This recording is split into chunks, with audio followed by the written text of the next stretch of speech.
اکبر تیری خیمے میں جواری ہوگی. عید کا چاند جو ماں نے تیری دیکھا ہوگا, عید کا چاند جو ماں نے تیری دیکھا ہوگا, عید کا چاند جو ماں نے تیری دیکھا ہوگا, عید کا چاند جو ماں نے تیری دیکھا ہوگا. ہر نشانی تیری سینے سے لگائی ہوگی, لاش اکبر تیری خیمے میں جواری ہوگی, لاش اکبر تیری خیمے میں جواری ہوگی. وقت رخصت تجھے زینب نے جو دیکھا ہوگا, وقت رخصت تجھے زینب نے جو دیکھا ہوگا, وقت رخصت تجھے زینب نے جو دیکھا ہوگا, وقت رخصت تجھے زینب نے جو دیکھا ہوگا. تیرے چہرے سے نظر پھر نہ ہٹائی ہوگی, لاش اکبر تیری خیمے میں جواری ہوگی, لاش اکبر تیری خیمے میں جواری ہوگی. یہ گئی توڑ کے زینب کا کلیجہ ہائے, یہ گئی توڑ کے زینب کا کلیجہ ہائے, یہ گئی توڑ کے زینب کا کلیجہ ہائے, یہ گئی توڑ کے زینب کا کلیجہ ہائے. موت اکبر تجھے لینے کو جواری ہوگی, لاش اکبر تیری خیمے میں جواری ہوگی, لاش اکبر تیری خیمے میں جواری ہوگی. اب نہ آئے گا کبھی لوٹ کے بھیا تیرا, اب نہ آئے گا کبھی لوٹ کے بھیا تیرا, اب نہ آئے گا کبھی لوٹ کے بھیا تیرا, اب نہ آئے گا کبھی لوٹ کے بھیا تیرا.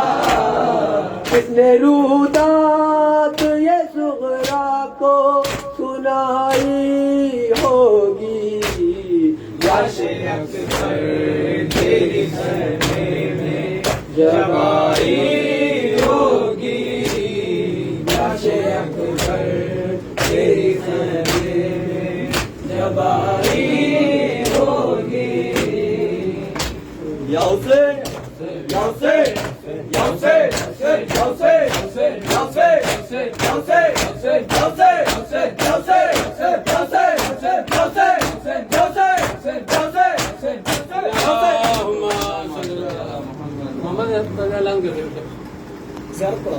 السلام علیکم یا ابا عبداللہ, السلام علیکم یا ابن رسول اللہ, السلام علیکم ورحمۃ اللہ, السلام علیکم امک وعقیق, السلام علیکم یا ابن فاطمۃ الزہراء سید نساء العالمین, السلام علیکم ورحمۃ اللہ وبرکاتہ, السلام علیکم یا غریب الغرباء, السلام علیکم یا معین الضعفاء والفقراء, السلام علیکم شمس الشموس, السلام علیکم یا انیس النفوس, السلام علیکم یا ایھا مغفور بیاض الوجوہ، السلام علیکم یا مبشر والزبار فی یوم الجزاء، السلام علیکم روحنا جسمنا بالفدا ورحمۃ اللہ وبرکاتہ، السلام علیکم یا صاحب العصر والزمان، علمان علمان علمان، السلام علیکم یا شریف القرآن، السلام علیکم یا خلیفۃ الرحمن، السلام علیکم یا امام الانس والجان، السلام علیکم یا مظہر ایمان، السلام علیکم یا قامر کفر والطغیان،